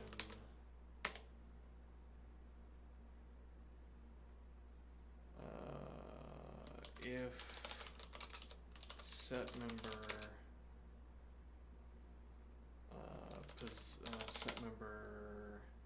set position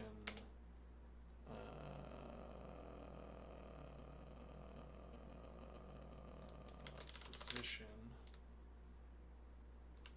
then set pass list position to const, add one position, else nothing.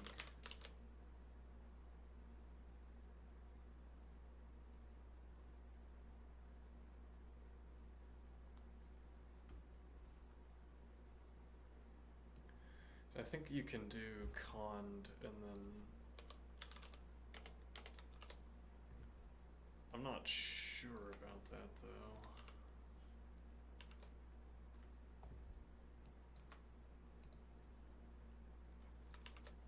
And then it just passes through.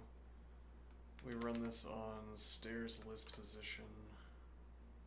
I would actually, so we could do fold left if we're concerned about this. We could actually do. I think. Let me not delete that yet.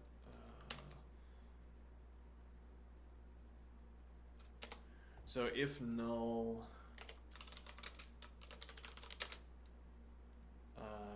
Stairs list position, then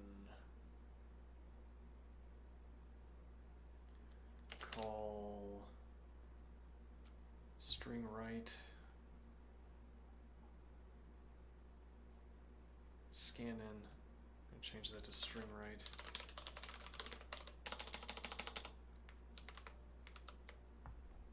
If null stairs list position, string right function with active string index.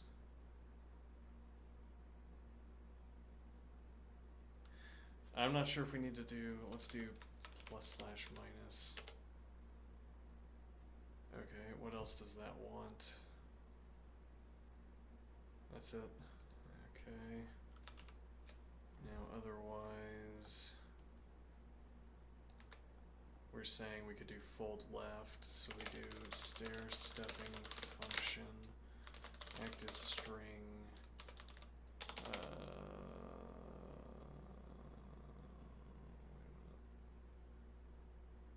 add one.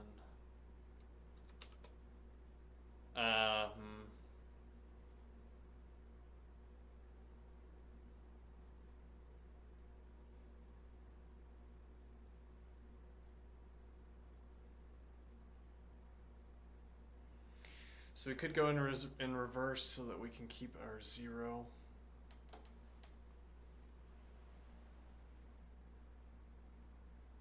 That's really complicating matters.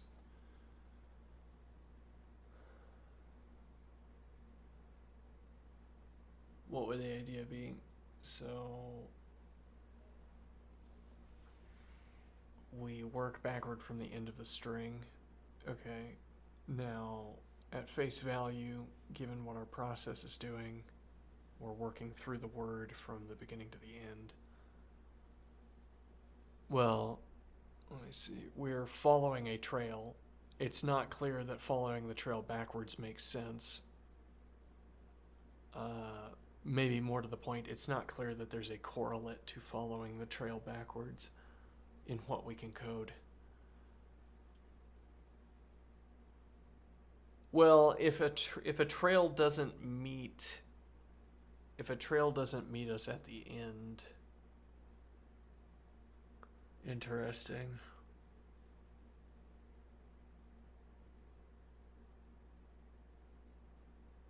If a trail is meeting us at the end, that's kind of complicated. Yeah, we might not be able to finish this today, but that's okay. I think that's fine. Let's see, stair stepping, active string, whatever, we'll do add one index. But then we also need termination index. And now, let me see.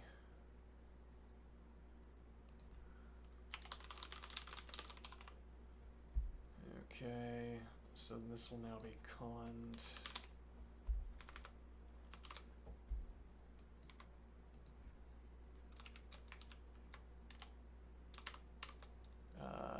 Equals index termination index, then let me see here.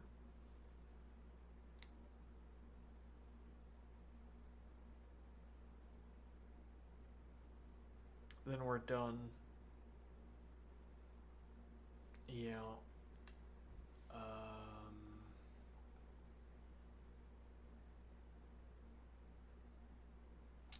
We didn't pass word string, nor did we pass counter. We could store those in the environment.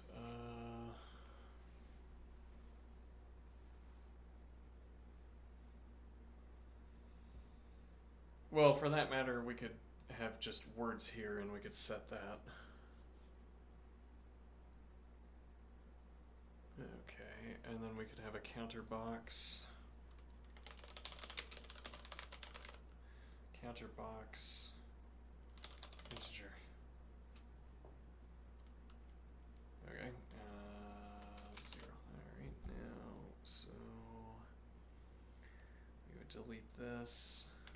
This would be counter box integer. Now, words list string needs to become words.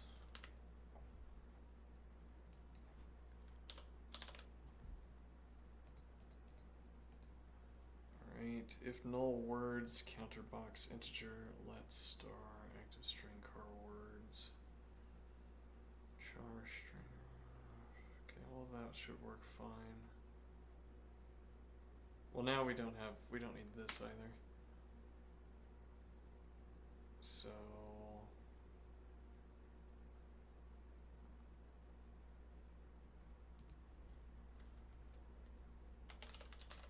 set words, CDR words.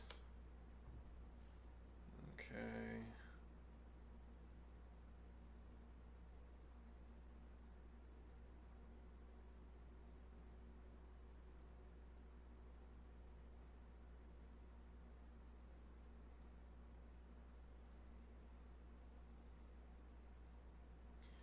Now equals index termination index set counter box integer to add one counter box integer, and then call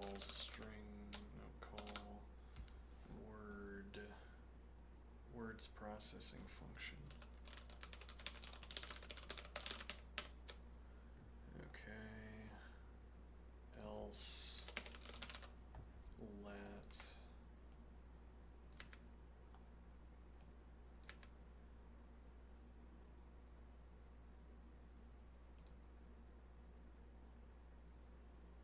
Alright, so stair stepping, we add 1 to index.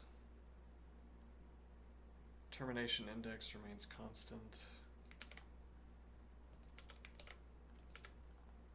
Okay, stairs list position.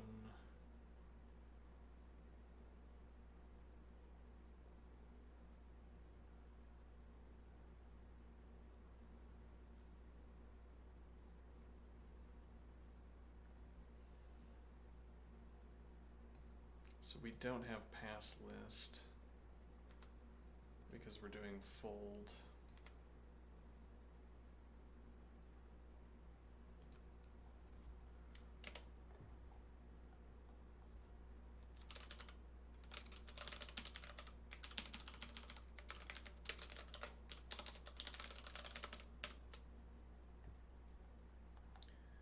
Okay, now Stair-stepping function, active string, add one index, termination index. Okay, and then we're gonna have a fold left operation. Fold L, plain lambda, position, and result. If set member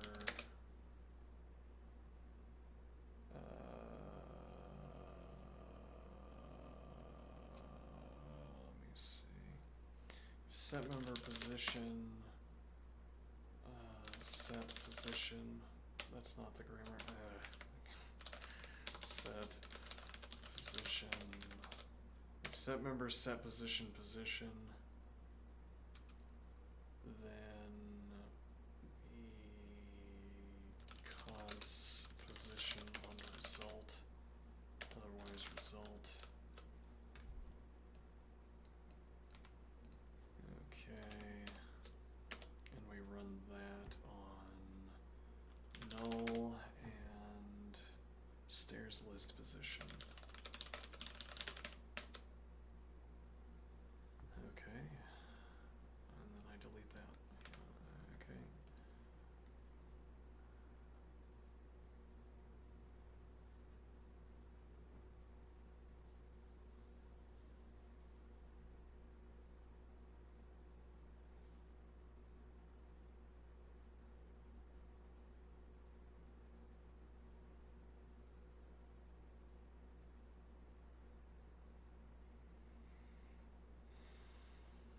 Okay.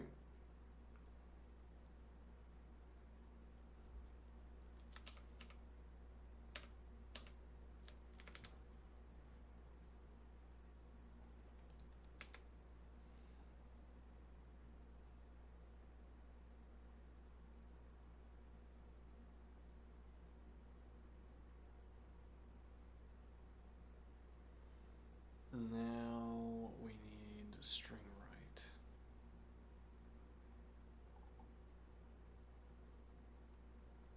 So string right is going to have the active string, and it's going to have index,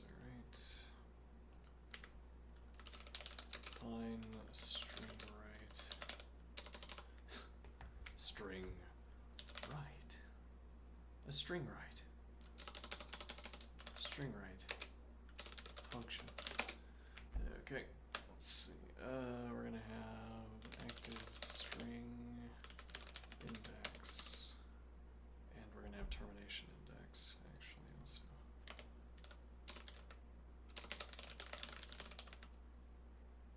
And this should read greater than index termination index. Cond if should be the default because we have a let sequence afterward. If greater than termination index, then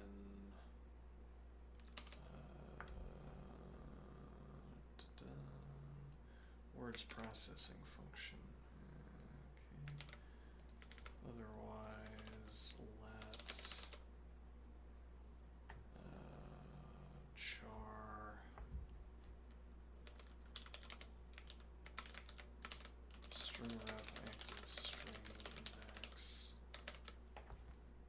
Okay. Now let ref index.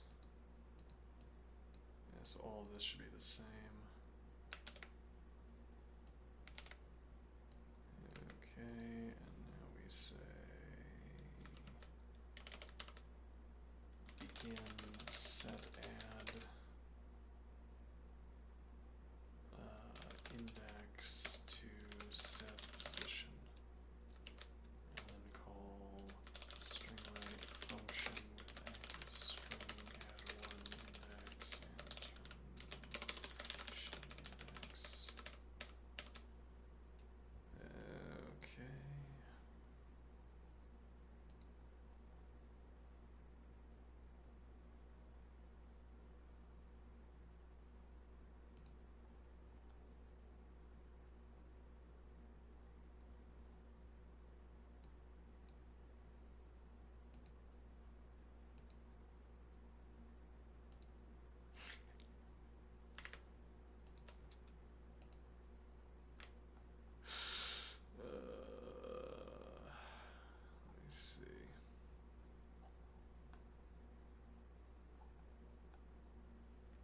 Are you making fun of me?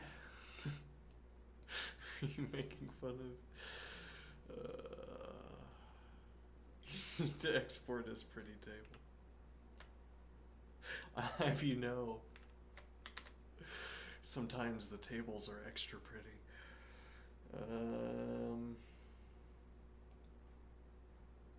Alright, well it's 10:30. I wonder how much static we have. Is this it? Are we done?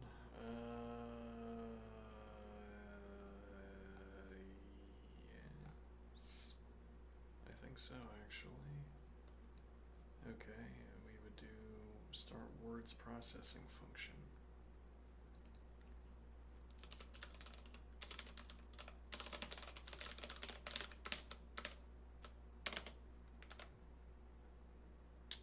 This will now be set. Wait a minute. No, there's something wrong here.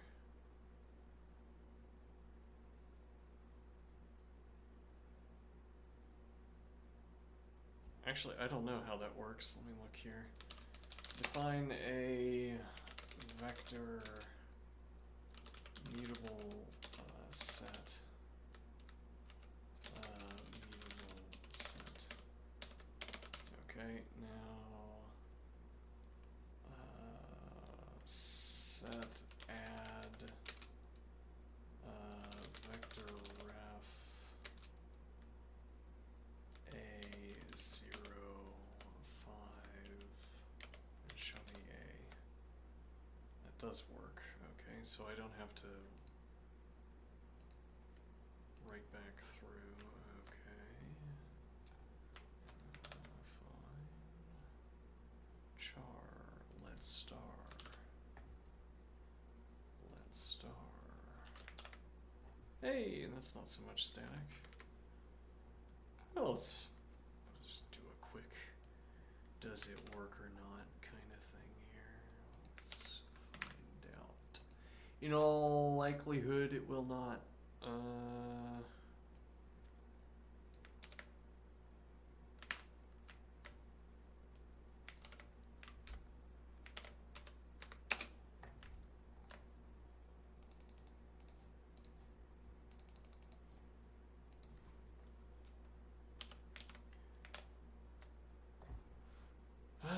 Let's see, arity mismatch. Alright, so we need termination.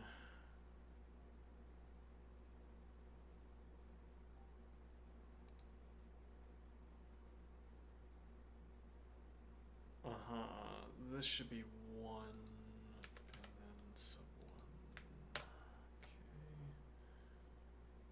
Set add. Expected set given 1. Okay.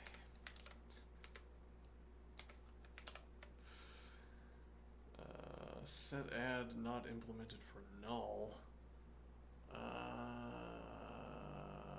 Oh right, this needs to be the empty set. What is the empty set? How do I do the empty set? This should just be make, rather mutable set, right?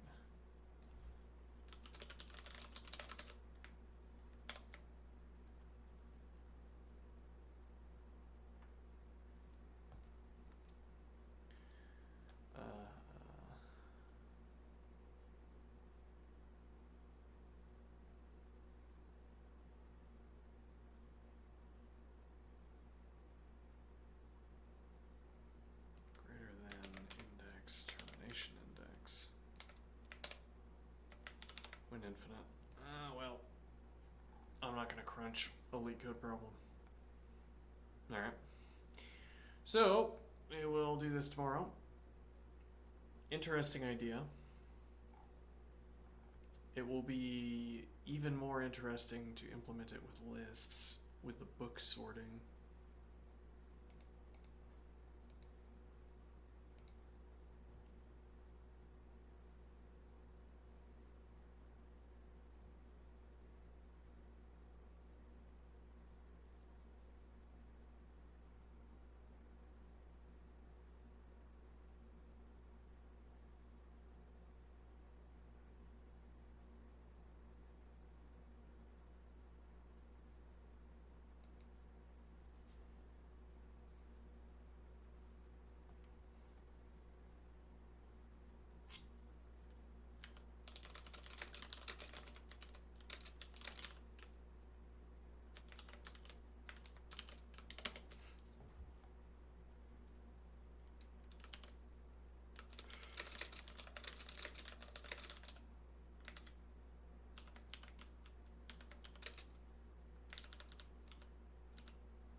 the trick, the idea, the play will be to not interrupt the flow with hellos and goodbyes. Our interlocutor is timeless. I am timeless. Albeit changing. Timeless yet mutable. Alright, now I will return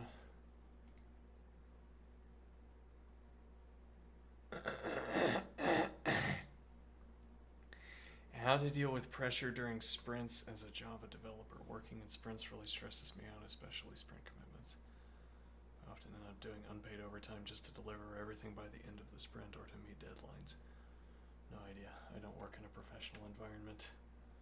You should not seek advice from me on such questions. Unless you want the advice that you should always make time to work out and exercise. Well, specifically, yeah, exercise. Sleep well. Don't drink alcohol. I have general advice.